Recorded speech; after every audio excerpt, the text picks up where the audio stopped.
In this video, we will discuss subtopic, Fair Treatment from Topic 1 Role of Actuary.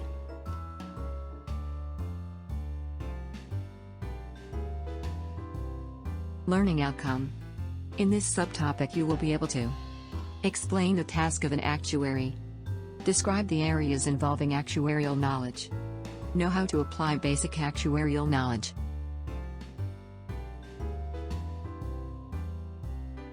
What is fair treatment? An efficient solution to the problems of resolving incompletely specified contracts was to delegate the allocation of profits whom both parties agreed was independent, expert and impartial. Actuary role in fair treatment. First, actuaries must consider what is fair that can arise in relation to pricing product. Second, actuaries involve ensuring that when financial institutions have the ability to decide exactly what should be done in a particular situation over term and conditions. Third, actuaries also would decide at regular intervals how much profit should be allocated to each policy. Lastly, actuaries has tended to take the view that they have special expertise in making decisions about what is treating all people in a fair and equal way. Ensuring that financial institutions operate prudently is, obviously, a key part of protecting customers. However, there are other aspects to customer protection. Financial institutions often provide products that are difficult for their customers to compare, or which contain areas where the institution can apply discretion. Actuaries may be given a regulatory role to protect the customers from unfair treatment in these areas. Actuaries may be required to certify not only that insurance premiums are not too low but also that the premiums are not too high. This would apply particularly in cases where purchase of insurance was compulsory. What does treating customers fairly mean?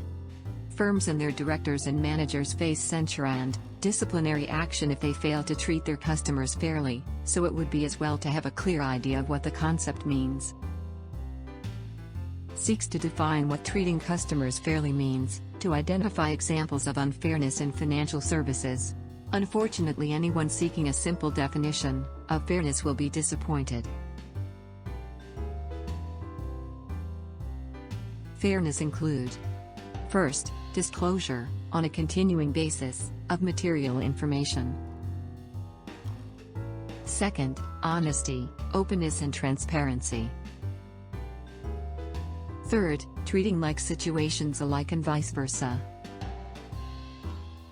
Fourth, acting with reasonable competence and diligence. Fifth, acting with integrity and in good faith. Lastly, being accessible to customers.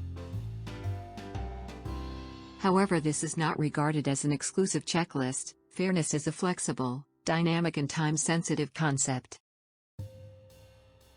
Fairness is about outcomes as much as about processes. Customers often regard themselves as having been treated unfairly if they receive an unpleasant surprise. It is recognized it is often easier to judge with hindsight what is fair and unfair, and that there is a risk in applying standards retrospectively. Fair treatment have two terms. First, unfair contract terms. Further guidance to treating customers fairly is given by the Unfair Terms in Consumer Contracts Regulations 1999. Broadly, the regulations apply a general test as to whether a term in a standard contract is unfair based on whether contrary to good faith. It could give a significant advantage to the firm that could cause detriment to the consumer. The regulations do not apply to terms which set the price of the service or product, or which set out what is being provided, unless these are written in such a way as to make them hard to understand. Second, fairness in with-profit business. The ideas from treating customers fairly and considering fairness in business, in particular in the areas where insurers typically reserve to themselves unqualified discretion. It concludes that the requirement to treat customers fairly indicates a need to be far more explicit about the circumstances in which they seek to exercise such discretion.